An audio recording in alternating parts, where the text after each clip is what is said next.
Hello friends, എല്ലാവർക്കും നമസ്കാരം. നിങ്ങൾ ഏവരും കാത്തിരിക്കുന്ന രേവതിയുടെയും സച്ചിയുടെയും ഇന്നത്തെ വിശേഷത്തിലേക്ക് എല്ലാ കൂട്ടുകാർക്കും സ്വാഗതം. എല്ലാവർക്കും നല്ലൊരു ദിവസം ആശംസിച്ചുകൊണ്ട് തന്നെ വിശേഷത്തിലേക്ക് കിടക്കാം. ലൈക്ക് ചെയ്യാനും ഹൈപ്പ് ചെയ്യാനും മറക്കരുത് കേട്ടോ. അങ്ങനെ നമ്മുടെ ഭയങ്കര ഡാൻസ് ആണ്, ഡാൻസിന്റെ ഡാൻസ്. നമ്മുടെ ശ്രീകാന്ത് എണീറ്റു. സമയം നോക്കിയപ്പോൾ 2 മണി. എൻ്റെ ദൈവമേ, സമനില ഉള്ള ആരെങ്കിലും ഇതുപോലെ ഡാൻസ് ചെയ്യുമോ രാത്രി 2 മണിക്ക്?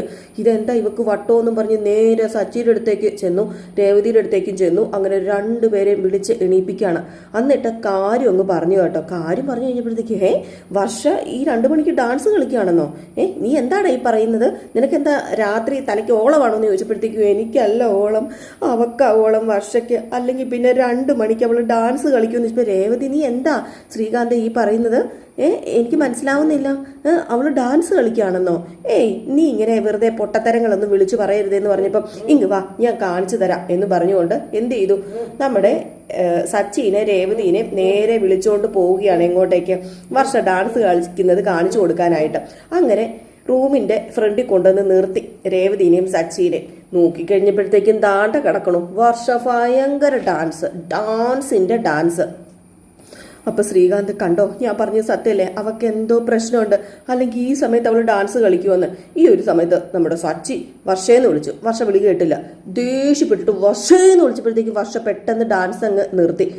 അപ്പം രേവതി ചോദിച്ചു, അല്ല എന്ത് പറ്റി, എന്തിനാ ഇപ്പം ഈ സമയത്തൊക്കെ ഡാൻസ് കളിക്കുന്നത് വർഷേ? അത് പിന്നെ കൈക്കും കാലിനൊക്കെ ഭയങ്കര മരവിപ്പില്ലേ, അതുപോലെ. അപ്പം ഈ ബ്ലഡ് സർക്കുലേഷൻ കൂട്ടാൻ വേണ്ടിയാണ് ഡാൻസ് കളിക്കുന്നത്. ബ്ലഡ് സർക്കുലേഷൻ കൂട്ടാൻ വേണ്ടി ഡാൻസ് കളിച്ചിട്ടുണ്ടെങ്കിൽ ഡാൻസ് കളിച്ചാൽ കൂടുവോ എന്ന് ചോദിച്ചപ്പോഴത്തേക്കും അത് മാത്രമല്ല, ഈ രാവിലെ ഡാൻസ് കളിച്ചാൽ നല്ലൊരു ഉന്മേഷം കിട്ടും, നല്ലൊരു ഉണർവ് കിട്ടും. അല്ല നിങ്ങൾ എന്താ ഇവിടെ, നിങ്ങളാരും ഇതുവരെ ഉറങ്ങിയില്ലേ? ഉറങ്ങിയായിരുന്നു. ഇവനെ ശ്രീകാന്ത് ഞങ്ങളെ വന്ന് വിളിച്ച് എണീപ്പിച്ചോണ്ട് വന്നതാ. അല്ല എന്തിന്? നിന്റെ ഡാൻസ് കാണിക്കാൻ. നീ ഇവിടെ കിടന്ന് ഡാൻസ് കാണിക്കുക, നിനക്ക് തലയ്ക്ക് വട്ട എന്നൊക്കെ പറഞ്ഞാ ഞങ്ങളെ കൂട്ടിക്കൊണ്ട് വന്നത്. അല്ല മോള് ഡാൻസ് കളിച്ചോ? മോക്ക് ഇപ്പം ഡാൻസ് കളിക്കാൻ തോന്നിയാൽ ഇപ്പം ഡാൻസ് കളിച്ചോ എന്ന് പറഞ്ഞിട്ട് ഇവർ പോകാൻ തുടങ്ങിയപ്പോഴത്തേക്കും ശ്രീകാന്ത് അയ്യോ നിങ്ങൾ പോവാണോ, അയ്യോ പോകരുതേന്ന് പറഞ്ഞപ്പോഴത്തേക്കും സച്ചി പറഞ്ഞു, ബ്ലഡ് സർക്കുലേഷൻ കൂടില്ലേ, നീ ഒരു കാര്യം ചെയ്യ്, നീയും കൂടെ അവളുടെ കൂടെ ചെന്ന് ഡാൻസ് കളിക്കാൻ. എന്നിട്ട് രേവതി സച്ചി അങ്ങ് പോയി കേട്ടോ. വീണ്ടും നമ്മുടെ വർഷ ഡാൻസ് കളിക്കാൻ തുടങ്ങി. ശ്രീകാന്ത് അകപ്പെട്ടിരിക്കുകയാണ്. ശ്രീകാന്തിന് എന്ത് ചെയ്യാൻ പറ്റും? ഏതായാലും ശ്രീകാന്തിനെ കണ്ടതും വർഷ ചോദിച്ചു, അല്ല നീ എന്തിനാ ഇവിടെ നിന്ന് എണീറ്റ് പോയി അവരെ കൂട്ടിക്കൊണ്ട് വന്ന് ഇതൊക്കെ കാണിച്ചു കൊടുത്തത്? നിനക്കിട്ട് ഞാൻ വെച്ചിട്ടുണ്ടടാ, ഇതൊന്ന് പോയി കിട്ടട്ടെ. എന്ത് പോയി കിട്ടാന്? നീ എന്തിന്റെ കാര്യം പറയുന്നത്? അതെ നീ ഒന്നും മിണ്ടാതിരുന്ന, ഞാൻ ഡാൻസ് കളിക്കാൻ പോവാന്ന് പറഞ്ഞ് വീണ്ടും വർഷ ഡാൻസ് കളിക്കുകയാണ്. അപ്പോഴത്തേക്കും ശ്രീകാന്ത് ഇത് ബ്ലഡ് സർക്കുലേഷൻ കൂട്ടാൻ ഉള്ളതൊന്നും അല്ല, ഇവക്ക് എന്തോ മാനസിക പ്രശ്നമുണ്ട്, അത് തന്നെയാ, അല്ലെങ്കിൽ ഇവളുടെ സ്വഭാവം ഇത്ര പെട്ടെന്ന് മാറുമോ? എൻ്റെ ഭഗവാനെ, ഇവിടെ കിടന്ന മിക്കവാറും ഇവളെന്നെ ചവിട്ടിക്കൊല്ലും ഡാൻസ് കളിച്ച്. ഏതായാലും ഇനി ഇവളുടെ കൂടെ കിടക്കുന്നത് അപകടം തന്നെയാണ്. സമനില തെറ്റിയ ഭാര്യയുടെ കൂടെ കിടന്നാലേ എന്തായിരിക്കും സംഭവിക്കുക? പുറത്ത് കിടക്കുന്നതായിരിക്കും നല്ലതെന്ന് പറഞ്ഞ് നേരെ പുറത്ത് കിടക്കാനായിട്ട് പോകാൻ തുടങ്ങുമ്പോഴത്തേക്കും നമ്മുടെ വർഷയാണെങ്കിൽ ഡാൻസ് കളിച്ച് മടുത്തൊരു എന്താ പറയുക, ക്ഷീണിതയായി. അങ്ങനെ കുഴഞ്ഞ് അങ്ങോട്ട് ഡെസ്കിൻ്റെ അവിടെ ഒരു ടേബിളോ കിടപ്പുണ്ടായിരുന്നു, അങ്ങോട്ടേക്ക് അങ്ങ് വീണ് പോയിട്ട് വന്നിട്ട് എൻ്റെ ദൈവമേ, ഡാൻസ് കളിച്ചാലും നീ കോപ്പ് പോകത്തില്ലെന്നാ തോന്നുന്നത്, നാളെ വേറെ എന്തെങ്കിലും ഒരു വഴി നോക്കണോ, ഇല്ല ശരിയാവത്തില്ല എന്നും പറഞ്ഞിരിക്കുകയാണ് കേട്ടോ. അതാണ് പറയുന്നത്, കിട്ടാനുള്ളത് നമുക്ക് കിട്ടും, അത് എത്രയ്ക്ക് കളയാൻ ശ്രമിച്ചാലും പോകത്തില്ല. പക്ഷേ നമ്മൾ സൂക്ഷിക്കുന്നതോ എന്ത് ചെയ്യും, അത് പോകുകയും ചെയ്യും. ഏതായാലും ഈ ഒരു സമയത്ത് സച്ചിനെ രേവതിനെ കാണിക്കാൻ കേട്ടോ. അപ്പം നമ്മുടെ സച്ചി രേവതിയോട് പറയാം, അതെ നമുക്കൊരു കാര്യം ചെയ്താലോ രേവതി, നമുക്കും ഒരു ഡാൻസ് കളിച്ചാലോ? രാത്രി എന്താ നിങ്ങൾക്ക് വട്ടായോ? അല്ല ബ്ലഡ് സർക്കുലേഷനൊക്കെ നല്ലതാണെങ്കിൽ നല്ലതല്ലേ, നമുക്ക് ഡാൻസ് കളിക്കത്തില്ലെന്ന്. അപ്പോഴത്തേക്കുമാണ് നമ്മുടെ ശ്രീകാന്ത് പുതപ്പും തലകണയൊക്കെ ആയിട്ട് വരുന്നത് കണ്ടത്. രേവതി സച്ചിൻ ചോദിച്ചു, അല്ല നീ ഇതെങ്ങോട്ട് പോവുക? എന്താ നിങ്ങൾ രണ്ടും അടിച്ചു പിരിഞ്ഞോ? ഇല്ല, അവിടെ കിടന്നാൽ എന്ത് സംഭവിക്കാം, ഉറക്കത്തിൽ ചിലപ്പോൾ അവളെന്നെ കഴുത്ത് പിടിച്ച് ഞെരിച്ച് കൊന്നു കളയും, അതുകൊണ്ട് വേണ്ട. അവളിപ്പോൾ എന്നെ കാണുന്നത് ശത്രുവിനെ പോലെയാ സച്ചിയേട്ടാ. നിങ്ങളെ അവളുടെ നോട്ടവും ഭാവവും ഒക്കെ ശ്രദ്ധിച്ചായിരുന്നോ? എന്തൊരു പന്തികേടില്ലേ സച്ചേട്ടാ? ഉണ്ട്, നല്ല പന്തികേടുണ്ട് സച്ചേട്ടാ. അതുകൊണ്ടാ അവൾക്ക് മാനസികമായിട്ട് എന്തോ ചെറിയ പ്രശ്നമുണ്ട്. എനിക്കറിയാം. നോർമലായിട്ടുള്ള ആരെങ്കിലും രാത്രി 2 മണിക്ക് എണീറ്റ് ഡാൻസ് ചെയ്യോ? അല്ല അവളെന്തോ സർക്കുലേഷനോ ബ്ലഡ് എന്നൊക്കെ പറഞ്ഞല്ലോ, രാവിലെ എണീക്കുമ്പം ഉന്മേഷം കിട്ടാനാ ഡാൻസ് കളിക്കുന്നതെന്ന് അവൾ പറഞ്ഞല്ലോ. അതൊക്കെ അവൾ വെറും ചുമ്മാ പറയുന്നതാ. അപ്പം അവൾക്ക് വട്ടാണെന്നാണോ നീ പറഞ്ഞു വരുന്നത്? അതെ, അവക്ക് വട്ട് തന്നെയാ. അപ്പൊ രേവതി പറഞ്ഞു, അല്ല വർഷയുടെ പെരുമാറ്റത്തിൽ എന്തൊക്കെയോ ചെറിയ മാറ്റമുണ്ട് സച്ചേട്ടോ. അത് എനിക്കും തോന്നിയായിരുന്നു. ശ്രീകാന്ത് പറയുന്നത് ശരിയാണ്, എന്തൊക്കെയോ ചെറിയ മാറ്റങ്ങളുണ്ടെന്ന് പറഞ്ഞപ്പോൾ എനിക്കും അറിയാം. പാവം എൻ്റെ വർഷ. ഇനി എന്ത് ചെയ്യും സച്ചേട്ട? എൻ്റെ വർഷയ്ക്ക് എന്താ സംഭവിച്ചത്? ആർക്കറിയാം നിന്റെ വർഷയ്ക്ക് എന്താ സംഭവിച്ചതെന്ന്. അല്ല, നമുക്ക് ഇനി എന്ത് ചെയ്യാൻ പറ്റും? അതെ, നമുക്കൊരു ഡോക്ടറിനെ കാണിച്ചാലോ? ചികിത്സിച്ച് രോഗം മാറ്റാം. വേണ്ട, അസുഖം മാറിയാലുവേ ആ കണ്ണിലെ എല്ലാവരും അവളെ കാണത്തുള്ളൂ. അതുകൊണ്ട് വേണ്ട. വട്ടിന് ചികിത്സിക്കാന്നൊന്ന് പറഞ്ഞാൽ അതൊക്കെ പേരുദോഷമോ, ശരിയാവത്തില്ല. അതെ, നമുക്ക് ആരും അറിയാതെ ചികിത്സിച്ചാലോ രേവതി എടുത്തി? നമുക്ക് ഒന്ന് ആ വഴി നോക്കിയാലോ? അതിന് അവൾ സമ്മതിക്കുമോ എന്ന് സച്ചി ചോദിച്ചപ്പോഴത്തേക്കും ശ്രീകാന്ത്, നമുക്ക് അവളെ തന്ത്രപൂർവ്വം ഹോസ്പിറ്റലിൽ എത്തിക്കാം. എന്തെങ്കിലും കള്ളവും നുണയും ഒക്കെ പറഞ്ഞ് എങ്ങനെയെങ്കിലും ഹോസ്പിറ്റലിൽ എത്തിച്ച് ഇത് ചികിത്സിച്ചില്ലെങ്കിൽ എൻ്റെ വർഷേനെ എനിക്ക് നഷ്ടമാവില്ലേ എന്നൊക്കെ പറഞ്ഞിട്ട് നമ്മുടെ ശ്രീകാന്ത് പറഞ്ഞു, സച്ചേട്ടാ ഒന്ന് മാറിക്കേ, ഏടത്തി ഒരു ഹെൽപ്പ് ചെയ്യണം. ഏടത്തിക്ക് തലവേദനയോ അങ്ങനെ എന്തെങ്കിലും ഒരു അസുഖം അഭിനയിക്കുക. നീ ഒന്ന് പോക്കേടാ. എൻ്റെ പൊന്നേടത്തി, ഞാൻ പറയുന്ന ഒന്ന് കേക്ക്. ഏടത്തിക്ക് തലവേദന വന്നാൽ ഏടത്തിനെ ഹോസ്പിറ്റലിലേക്ക് കൊണ്ടുപോകാൻ അവളോട് പറയണം, കൂട്ട് വിളിക്കണം. ഏതായാലും ഒരു കാര്യം ചെയ്യേ, ഞാൻ റെസ്റ്റോറൻറ്റിലേക്കാന്ന് പറഞ്ഞുകൊണ്ട് സച്ചേൻ്റെ കൂടെ വരാം. എന്നിട്ട് നമുക്ക് നേരെ ഹോസ്പിറ്റലിലേക്ക് വണ്ടി വിടാം. എന്നിട്ട് ബലമായിട്ട് പിടിച്ച് നമുക്ക് ഡോക്ടറിനെ കാണിക്കാം. അതൊന്നും ശരിയാവില്ലടാ. അതൊക്കെ വെറും പാവത്തരോ നമ്മൾ കാണിക്കുന്നത്. വേണ്ട, അത് ശരിയാവില്ല. അപ്പോൾ പിന്നെ അവളുടെ അസുഖം മാറണ്ടേ? ഹോസ്പിറ്റലിൽ പോകാൻ സമ്മതിക്കാത്തവരെയൊക്കെ ഇങ്ങനെയൊക്കെയല്ലേ പിടിച്ച് കെട്ടിക്കൊണ്ടുപോകുന്നത്? ഏടത്തി ഒരു തലവേദന മാത്രം അഭിനയിച്ചാൽ മതി. ഞാൻ ഹോസ്പിറ്റലിൽ വിളിച്ചിട്ട് ഒരു അപ്പോയിൻമെൻറ്റ് എടുത്തോളാം പ്ലീസ് എന്ന് പറയാം. അപ്പോഴത്തേക്ക് നമ്മുടെ വർഷ ഇറങ്ങി വന്നു കേട്ടോ. വർഷ ഇറങ്ങി വരുന്ന ഇങ്ങനെ കിച്ചണിലേക്ക് അങ്ങോട്ട് പോകാൻ തുടങ്ങുക കേട്ടോ. അപ്പോഴത്തേക്കും രേവതി ചോദിച്ചു, അല്ല നീ എങ്ങോട്ടേക്ക് പോവാ? ഞാൻ വെള്ളം കുടിക്കാൻ പോവാ. അല്ല, വെള്ളം കുടിക്കാൻ വേണ്ടി നീ ഇതുവഴി എങ്ങോട്ടാണ് പോകുന്നത്? ശരിയാണല്ലോ അല്ലേ, റൂട്ട് മാറിപ്പോയി. ഞാൻ അടുക്കളയിലേക്കാണല്ലോ വെള്ളം കുടിക്കാൻ പോകേണ്ടതെന്ന് പറഞ്ഞ് തിരിച്ച് നേരെ അടുക്കളയിലേക്ക് പോയിട്ടോ. അപ്പോൾ നമ്മുടെ ശ്രീകാന്ത് പറഞ്ഞു, കണ്ടില്ലേ അടുക്കളയിലേക്ക് പോകേണ്ടവളതേ നേരെ പുറത്തേക്കാണ് പോയത്. കണ്ടു സച്ചേട്ടാ, ഇത് ഇനിയിപ്പോൾ എന്താ ചെയ്യേണ്ടത്? മനസ്സ് ഇവിടെ ഒന്നും അല്ല അവളുടെ മനസ്സ് പിടിച്ചാൽ കിട്ടുന്നില്ല സച്ചേട്ടാ. അവൾക്ക് എന്താ സച്ചേട്ടാ പറ്റിയത്? എൻ്റെ വർഷം എൻ്റെ കയ്യിൽ നിന്ന് വിട്ടുപോയോ എൻ്റെ ദൈവമേ. അപ്പം രേവതി, അല്ല നമ്മൾ പറഞ്ഞതൊക്കെ അവൾ കേട്ട് കാണുമോ? ഇല്ല, അവൾ കേട്ട് കാണത്തില്ല രേവതി. കേട്ടാ ഇപ്പോൾ അവൾ ചോദിച്ചേനെ. അല്ല, നീ വിഷമിക്കാതെ ശ്രീകാന്തെ, എല്ലാം ശരിയാകുമെന്ന് പറഞ്ഞ് സച്ചി സമാധാനിപ്പിച്ച് നമ്മുടെ ശ്രീകാന്തിനെ പറഞ്ഞു വിടുകയാണ് കേട്ടോ കിടക്കാനായിട്ട്. രേവതി സച്ചി ഇങ്ങനെ നിൽക്കുകയാണ്. ഇതിനെന്തെങ്കിലും ഒരു പരിഹാരം രേവതിക്കും സച്ചിക്കും അല്ലാതെ വേറെ ആർക്കും കണ്ടുപിടിക്കാൻ പറ്റത്തില്ലല്ലോ. അങ്ങനെ നമ്മുടെ രേവതി ചോദിച്ചു, ഇനി എന്ത് ചെയ്യും സച്ചേട്ടാന്ന് ചോദിച്ചത് പുറകെ നമ്മുടെ വർഷ വരികയാണ് കേട്ടോ. 1 2 3 4 എന്ന് പറഞ്ഞ് എന്തൊക്കെയോ വലിയ എക്സസൈസ് ഒക്കെ ചെയ്ത് ചാടി ഓടി മറിഞ്ഞാ വരുന്നത് കേട്ടോ. ഇത് കണ്ടതും സച്ചേട്ടാ വർഷ, ഇതെന്താ സച്ചേട്ടാ പറ്റിയത്? ശരിയാണ് കേട്ടോ, നമ്മുടെ ശ്രീകാന്ത് പറഞ്ഞത് ശരിയാ. അതെ രേവതി, ഇതാ അസുഖം തന്നെയാ. ഇനിയിപ്പോൾ എന്ത് ചെയ്യും സച്ചേട്ടാ? പാവം, അവർക്ക് ഇങ്ങനൊരു ഗതി വന്നല്ലോ. നീ വിഷമിക്കാതെ, നമുക്ക് എന്തെങ്കിലും ഒരു പരിഹാരം ഉണ്ടാക്കാം. നമുക്ക് കിടക്കാമെന്നും പറഞ്ഞുകൊണ്ട് രേവതിനെ കൂട്ടിക്കൊണ്ട് സച്ചി കിടക്കാൻ പോവുകയാണ് കേട്ടോ. ഏതായാലും രേവതിക്ക് ഭയങ്കര വിഷമമായി പോയി. ആകെയുള്ളൊരു കൂട്ടാണ് ആ വീട്ടിൽ നമ്മുടെ വർഷ. അത്രയ്ക്ക് സ്നേഹമാണല്ലോ അവർ, ചേച്ചി അനീതിയം പോലെ ആണല്ലോ. അപ്പം അതുകൊണ്ട് ഭയങ്കര വിഷമം തോന്നി ഇങ്ങനെ നിൽക്കാറ് കേട്ടോ. അപ്പോൾ ഇത് കഴിഞ്ഞ് പിന്നെ കാണിക്കുന്ന സീനെന്ന് പറഞ്ഞാൽ, നേരെ പരപര വെളുത്തിട്ട് ബ്രേക്ക്ഫാസ്റ്റ് കഴിക്കാൻ എല്ലാവരും വന്നിരിക്കുമ്പോൾ ശ്രീകാന്തും സച്ചിയും രേവതിയും കൂടെ അഭിനയം തുടങ്ങുകയാണ്. തലവേദന, നമ്മുടെ രേവതിക്ക് ഭയങ്കര തലവേദന. അവിടെ ചന്ദ്രയും രവീന്ദ്രനും ഇരിപ്പുണ്ട്, വർഷയും ഇരിപ്പുണ്ട്. അപ്പോൾ ഭയങ്കര തലവേദന കാരണം ഇന്നലെ രാത്രി അവൾ ഉറങ്ങിയിട്ടേ ഇല്ല അച്ഛാന്ന് നമ്മുടെ സച്ചി പറയുന്നുണ്ട്. ആണോ? എന്നിട്ട് എന്താണ് ഹോസ്പിറ്റലിൽ കൊണ്ടുപോകാതിരുന്നത്? അത് പിന്നെ അവളോട് പറഞ്ഞാൽ കേൾക്കണ്ടേ. ഇനിയിപ്പം വെച്ചോണ്ടിരുന്നാൽ ശരിയാവില്ല എന്ന് പറഞ്ഞപ്പോൾ ശ്രീകാന്ത്, അതെ തലവേദന വെച്ചോണ്ടിരുന്നാൽ ശരിയാവത്തില്ല.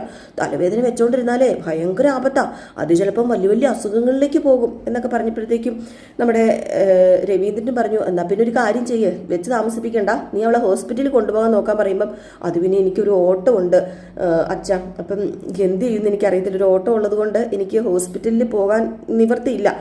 അപ്പം രേവതിനെ തന്നെ വിടാനും പറ്റത്തില്ലല്ലോ. എനിക്കൊരു ഐഡിയ തോന്നുക. അത് പിന്നെ വർഷം ഒരു കാര്യം ചെയ്യുമോ? രേവതിനെ ഹോസ്പിറ്റലിൽ കൊണ്ടുപോകുമോ? ഒരു കാര്യം ചെയ്യാം, ഞാൻ ഹോസ്പിറ്റലിൽ നിങ്ങളെ കൊണ്ടാക്കാം. എന്നിട്ട് എല്ലാം കഴിയുമ്പോഴത്തേക്ക് നിങ്ങൾ വിളിച്ചാൽ മതി. അപ്പോൾ എൻ്റെ ഓട്ടം കഴിയും. അപ്പം ഞാൻ തിരിച്ച് നിങ്ങളെ കൊണ്ടുവന്ന് വീട്ടിലും വിടാം. വേണമെങ്കിൽ വർഷേനെ കൊണ്ടുപോയി സ്റ്റുഡിയോയിലും ആക്കാമെന്ന് പറഞ്ഞപ്പോഴത്തേക്കും അതിനിപ്പോൾ എന്താ സച്ചേട്ടാ, ഞാൻ ഹോസ്പിറ്റലിൽ വരാമല്ലോ കൊണ്ടുപോകാൻ, ഞാൻ കൊണ്ടാക്കാമല്ലോ, അല്ലെങ്കിൽ ഞാൻ കൊണ്ടുപോയി കാണിക്കാമല്ലോ. ഏതായാലും തക്ക സമയത്ത് നമ്മുടെ ശ്രീകാന്ത് ഇറങ്ങി വെളിയിൽ നിൽക്കുകയാണ് കേട്ടോ.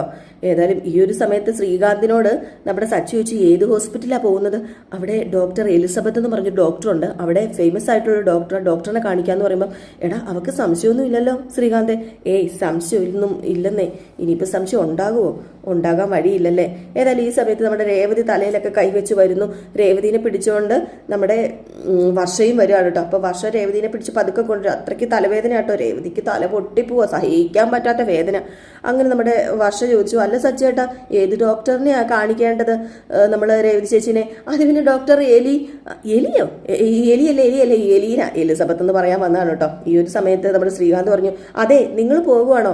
എന്നാൽ പിന്നെ ഞാൻ വരുന്നു, ഞാൻ ബൈക്ക് എടുക്കുന്നില്ല, ഞാൻ റെസ്റ്റോറൻറ്റിലേക്ക് പോവാന്ന് പറഞ്ഞപ്പോഴത്തേക്കും നമ്മുടെ വർഷം ചോദിച്ചാൽ ഈ എലീന ഡോക്ടർ ഏത് ഹോസ്പിറ്റലിലാണ്? അത് PK ഹോസ്പിറ്റലിൽ.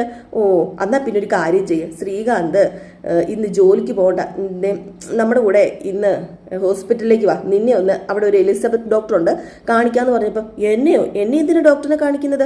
അസുഖം ഉണ്ടല്ലോ, നിനക്ക് അസുഖമുണ്ട്. അതെ രേവതി ചേച്ചി സച്ചേട്ടാ ദേ ഇവനെ മുഴുവട്ട ദേ ശ്രീകാന്ത് നോർമലേ അല്ല, അവിടെ എലിസബത്ത് മേഡത്തിനെ കാണിക്കുന്നത് നല്ലത് തന്നെയാണ്. ഡോക്ടറെ ഒരു സൈക്കാട്രിസ്റ്റ് ആണ്, അതുപോലെ സൈക്കോളജിസ്റ്റ് ആണ്, ഇവന്റെ വട്ട് മാറി കിട്ടുമെന്ന് പറഞ്ഞപ്പോഴത്തേക്കും ശ്രീകാന്ത് പറഞ്ഞു നിനക്കടി വട്ട, എനിക്കല്ല നോർമലായ ആരെങ്കിലും ഇങ്ങനെ ഡ്രാമ കളിച്ച് എന്നെ ഹോസ്പിറ്റലിലേക്ക് കൊണ്ടുപോകാൻ നോക്കുവോ? അപ്പോഴത്തേക്കും നമ്മുടെ വർഷ അറിഞ്ഞെന്ന് തോന്നുന്നു എല്ലാം. പെട്ടെന്ന് രേവതിയും സച്ചിയും ശ്രീകാന്തും എല്ലാം ഞെട്ടിപ്പോയി. അങ്ങനെ വർഷ പറയാണ് ഇന്നലെ രാത്രി നിങ്ങള് പറയുന്നതൊക്കെ ഞാൻ കേട്ടായിരുന്നു. ശ്രീകാന്ത് പറയുന്നത് നിങ്ങളല്ലാതെ വേറെ ആരെങ്കിലും വിശ്വസിക്കോ? എനിക്കൊരു മാനസിക പ്രശ്നവുമില്ല, ഇവനാ പ്രശ്നം. ഓ പിന്നെ അപ്പൊ നീ എല്ലാം അറിഞ്ഞല്ലേ? മാനസിക പ്രശ്നമില്ലെങ്കിൽ നട്ടപ്പാതിരക്ക് എണീറ്റ് നീ ഡാൻസ് കളിക്കും, നിന്റെ പെരുമാറ്റത്തിൽ എന്തോ കുഴപ്പമുണ്ട്. അല്ലെങ്കിൽ ഈ വട്ടുള്ളവർ വട്ടമുണ്ടെന്ന് സമ്മതിക്കേയില്ല അല്ലേ? എടത്തി ഇവളെ പിടിച്ച് കാർ കയറ്റ്, ഡോക്ടറിനെ എന്തായാലും കണ്ടേ പറ്റൂന്ന് പറഞ്ഞുകൊണ്ട് നമ്മുടെ വർഷേനെ വലിച്ചു കയറ്റാൻ തുടങ്ങിയപ്പോ എന്നെ തൊട്ടാ ഇവര് പറയും നീ തൊട്ടിട്ടാ എനിക്ക് ഗതികേട് വന്നത്. എന്ത് ഗതികേട്? ഇവൾ ഒട്ടും നോർമൽ അല്ലാന്ന് പറഞ്ഞപ്പോഴത്തേക്കും ഞാൻ നോർമൽ അല്ലല്ലേ എന്നും പറഞ്ഞുകൊണ്ട് നമ്മുടെ വർഷ പോയി കഴുത്തിന് പിടിച്ച് ഞെക്കി കൊല്ലാൻ തുടങ്ങാണ് കേട്ടോ. അപ്പോഴത്തേക്ക് സച്ചു പറഞ്ഞു വർഷേ ഇതെത്രയാ? അല്ലെങ്കിൽ ഇതെന്താ? ഇത് വിരള്. അപ്പം ശ്രീകാന്തിനോട് ചോദിച്ചു, ശ്രീകാന്ത് ഇതെന്താ? ഇത് വിരള്. ഓ അപ്പൊ ഇത് വിരലാണെന്ന് അറിയാം. അല്ലെങ്കിൽ ഇത് പട്ടുനൂൽപ്പുഴുവൊന്നും ആയിട്ട് തോന്നുന്നില്ലല്ലോ രണ്ടുപേർക്കും, ഇത് വിരളായിട്ട് തന്നെയല്ലേ രണ്ടുപേർക്കും തോന്നുന്നത്. അപ്പൊ രണ്ടുപേർക്കും ഒരു കുഴപ്പമില്ല, രണ്ടുപേരും നോർമലാ. അതെ രേവതി, ഇനി നമ്മളാണോ രേവതി അൺനോർമല്? നമ്മളെ ഇവരൊക്കെ പറയുന്നത് കേട്ടിട്ട് ഇറങ്ങി തിരിച്ചില്ലേ, അതുകൊണ്ട് നമുക്ക് തന്നെയാവട്ടെ. അതെ രേവതി നീ പൂവിക്കാൻ പോ, ഞാനേ ഓട്ടം പോവുക. എൻ്റെ ദൈവമേ കഷ്ടമായി പോയി. അത് പിന്നെ സജേട്ട ഞാനേ ഹോസ്പിറ്റലിൽ പോകുന്നുള്ളത് കൊണ്ട് സ്ഥിരം കസ്റ്റമേഴ്സിനെ കൊടുക്കാനുള്ള പൂവൊക്കെ അമ്മേനെ ഏൽപ്പിച്ചു. പിന്നെ കുറച്ച് ഡോക്ടേഴ്സിനൊക്കെ കൊടുക്കാണ്ട്, അത് പോയിട്ട് വന്നിട്ട് കൊടുക്കാന്നാണ് വിചാരിച്ചത്. ഏതായാലും ഇപ്പം തന്നെ കൊണ്ട് കൊടുത്തേക്കാന്ന് പറഞ്ഞപ്പോഴത്തേക്ക് സച്ചി പറഞ്ഞു നീ പോ. അതെ രണ്ടുപേരും റൂമിൽ ചെന്നിരുന്ന് സമാധാനത്തിന് സംസാരിച്ച് നിങ്ങൾക്കിടയിലെ പ്രശ്നം തീർക്കാൻ നോക്കിയോ, അല്ലാതെ ഇവിടെ കിടന്ന് ഓരോന്ന് കാണിച്ചു കഴിഞ്ഞിട്ടുണ്ട് എൻ്റെ ഇത് കേൾക്കുമെന്ന് പറഞ്ഞു. അപ്പോഴത്തേക്ക് നമ്മുടെ വർഷ പറഞ്ഞു അത് പിന്നെ സച്ചേട്ട എന്തായാലും ഞാൻ ഇറങ്ങിയില്ലേ, ഞാൻ സ്റ്റുഡിയോയിലേക്ക് പോവാ, എനിക്ക് സച്ചേട്ടൻ്റെ വണ്ടി കയറാമല്ലോ അല്ലേ? ഏതായാലും ഞാൻ സച്ചേട്ടൻ്റെ കൂടെ വരിക. ഇവൻ്റെ കൂടെ ഞാൻ പോകുന്നില്ല. ഈ മണ്ടൻ പറയുന്നത് കേട്ടില്ലേ, അതിനുള്ള ശിക്ഷയാ സച്ചേട്ടൻ്റെ കൂടെ ഞാൻ വരുന്നത്, സച്ചേട്ടൻ വിചാരിച്ചോ കൂട്ടിക്കോ എന്ന് പറഞ്ഞിട്ട് നമ്മുടെ വർഷം എന്ത് ചെയ്തു, നേരെ സച്ചിയുടെ കൂടെ കയറി സ്റ്റുഡിയോയിലേക്കും പോയി. അപ്പോഴത്തേക്കും നമ്മുടെ ശ്രീകാന്ത് ഇങ്ങനെ നിൽക്കുകയാണ്. എന്നാലും എൻ്റെ ദൈവമേ, അത് പിന്നെ ഏടത്തി ഇതിപ്പോൾ എങ്ങനെ ഏടത്തി ശരിയാവുന്നത്? സമാധാനമായാലോ, അവർക്ക് ഒരു കുഴപ്പമില്ലെന്ന് എനിക്കിപ്പോൾ മനസ്സിലായില്ലേ, നീ ഒന്ന് പോയേ എന്ന് പറഞ്ഞ് രേവതിയും കയറിപ്പോയി. നമ്മുടെ ശ്രീകാന്ത് അക്കിടി പറ്റി ഇങ്ങനെ നിൽക്കുക. പിന്നെ കാണിക്കുന്ന സീൻ എന്ന് പറഞ്ഞാൽ നമ്മുടെ ശ്രുതിനെയാണ്. ശ്രുതി നേരെ ശ്രുതിയുടെ അടുത്തേക്ക് ചെല്ലാണ് കേട്ടോ. ശ്രുതിയുടെ അടുത്തേക്ക് ചെല്ലുന്നത് എന്തിനാണ്? നമ്മുടെ ശ്രുതിനെ ഒന്ന് സോപ്പിട്ട് മയക്കാനായിട്ട്. മാത്രമല്ല ഏലസ് കൈ കിടക്കുന്നതുകൊണ്ട് ശ്രുതി മയങ്ങൂലോ. അങ്ങനെ ശ്രുതിനെ കണ്ടതും നീ എന്തിനാ ഇപ്പം ഇങ്ങോട്ടേക്ക് വന്നത്? നിനക്ക് എത്ര കിട്ടിയാലും പഠിക്കത്തില്ലല്ലേ? നിന്നോട് ഇങ്ങോട്ടേക്ക് വരരുതെന്ന് പറഞ്ഞതല്ലേ, എന്നെ കാണരുതെന്ന് പറഞ്ഞല്ലേ, പിന്നെ എന്തിനാ നീ ഇങ്ങോട്ടേക്ക് വന്നത്? അത് പിന്നെ ഞാൻ എങ്ങനെ കാണാതിരിക്കാന്? എനിക്കിതിനാവില്ല ശ്രുതി, എനിക്കിതിനാവില്ല. എനിക്ക് ശ്രുതിനെ കണ്ടല്ലോ ഉറക്കം വരില്ല, ഉണ്ണാൻ പറ്റുന്നില്ല, ഉറങ്ങാൻ പറ്റുന്നില്ല. ശ്രുതി ഭക്ഷണം കഴിച്ച് കാണില്ലല്ലോ അല്ലേ? ഞാൻ കഴിച്ചില്ല. എന്തേ? അതിനിപ്പോൾ എന്താ? അതെ ഞാനേ ശ്രുതിക്കുള്ള ഭക്ഷണമായിട്ട് വന്നിരിക്കുക.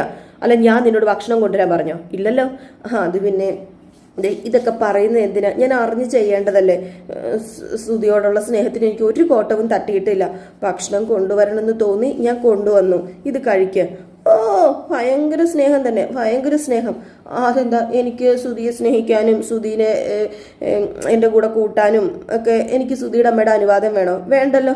അയ്യോ, ഇതെന്താ സുധി, ഈടെയായിട്ട് സുധി വല്ലാണ്ട് അങ്ങ് മെലിഞ്ഞു പോയി, നേരെ വന്ന ഭക്ഷണം ഒന്നും കഴിക്കുന്നുണ്ടാവില്ലല്ലേ? കഷ്ടമുണ്ട്. അതെ, എനിക്ക് നല്ല സമാധാനമുണ്ട് ഇപ്പം, അതായിരിക്കും ഞാനിപ്പം മെലിഞ്ഞു പോയത്. എന്താ സുധി ഇങ്ങനെയൊക്കെ പറയുന്നത്? ഞാൻ സുധിയുടെ കൂടെ ഇല്ലാത്തത് കൊണ്ട് സുധിക്ക് സമാധാനം കിട്ടുന്നുണ്ടെന്നാണോ പറയുന്നത്? അതെ, സമാധാനം കിട്ടുന്നുണ്ട്.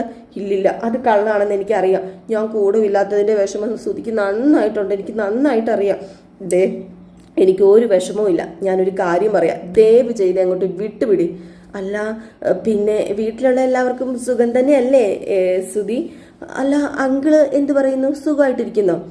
തൽക്കാലം അച്ഛൻ ഒന്നും പറയുന്നില്ല, അച്ഛൻ അവിടെ സുഖമായിട്ട് തന്നെ ഇരിപ്പുണ്ട്. അത് പിന്നെ എനിക്ക് അങ്കിളിനെ ഒന്ന് കാണണമെന്നുണ്ട്, അങ്കിളിനോട് ഒന്ന് സംസാരിക്കണം എന്നൊക്കെയുണ്ട്. ഞാൻ അങ്കിളിനെ കാണാൻ ഒന്ന് വീട്ടിലേക്ക് വന്നോട്ടെ? ദേ, ഒന്ന് നിർത്തുന്നുണ്ടോ? കുറേ സമയമല്ലോ തുടങ്ങിയിട്ട് നിന്റെ നാടകം. അയ്യോ, ഇത് നാടകമൊന്നും അല്ല സുധി. വീട്ടിൽ കയറി പറ്റാനുള്ള നിന്റെ ആക്ടിങ് കൊള്ളാം, അത് ഈ സുധിയുടെ അടുത്ത് നടക്കത്തില്ലേ? ഇറങ്ങി പോടി മൂദേവി വെളിയിൽ. അത് പിന്നെ ഇങ്ങനെ ദേഷ്യപ്പെടല്ലേ, ഞാൻ സുധിക്കുള്ള ഭക്ഷണമായിട്ട് വന്നതല്ലേ? ദേ, സുധിക്ക് ഏറ്റവും ഇഷ്ടമുള്ള കറികളൊക്കെ ഉണ്ട്, ഇത് ഇന്നാ പിടിക്കുക. എനിക്കൊന്നും വേണ്ട ശ്രുതി, ഒന്ന് നീ ഇവിടെ നിന്ന് ഇറങ്ങിപ്പോ. അത് പിന്നെ ഞാൻ ശ്രുതിക്ക് വേണ്ടി കൊണ്ടുവന്നതല്ലേ, പ്ലീസ് കുറച്ചെങ്കിലും ഒന്ന് കഴിക്കുക. എനിക്ക് വേണ്ടെന്നല്ലേ പറഞ്ഞത്? നീ ഒന്ന് പോകാൻ നോക്കടി ഇവിടെ നിന്ന് ഇറങ്ങി. ദേ, ഇനി ഇവിടെ നിന്ന് ചവിട്ടി പുറത്താക്കും ഞാൻ. അത് പിന്നെ നമുക്ക് ഒന്നിച്ചിരുന്ന് കഴിക്കാൻ എനിക്കൊരു ആഗ്രഹം. എത്ര നാളായി നമ്മൾ ഒരുമിച്ചിരുന്ന് ഭക്ഷണം കഴിച്ചിട്ട്.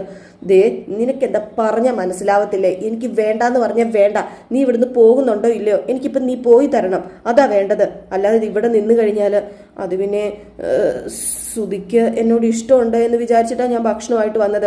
ഇനി ഇത്രയും മാത്രം വെറുക്കാൻ ഞാൻ എന്താ ശ്രുതി ചെയ്തത്? ഞാൻ ഒന്നും ചെയ്തിട്ടില്ലല്ലോ എന്നും പറഞ്ഞുകൊണ്ട് നമ്മുടെ ശ്രുതി അവിടെ നിന്ന് കരഞ്ഞുകൊണ്ട് പോവുകയാണ്. ഏതായാലും ശ്രുതിയല്ല, ശ്രുതി അവിടെ നിന്ന് കരഞ്ഞുകൊണ്ട് പോവുകയാണ്. അപ്പോൾ ശ്രുതിയുടെ മനസ്സിനൊരു ചെറിയ വേദന കേട്ടോ. ഏതായാലും ശ്രുതി ഇങ്ങനെ നോക്കി നിൽക്കുന്ന ഒരു സീന് കാണിച്ചിട്ടാണ് ഇന്നത്തെ വിശേഷം അവസാനിക്കുന്നത്. അപ്പോൾ എല്ലാവരും കാത്തിരിക്കുക അടുത്ത വിശേഷത്തിനായിട്ട്. അടുത്ത വിശേഷവുമായിട്ട് വരാം. അതുവരെ ടാറ്റ, ബൈ ബൈ. ലൈക്ക് ചെയ്യാനും ഹൈപ്പ് ചെയ്യാനും മറക്കല്ലേ.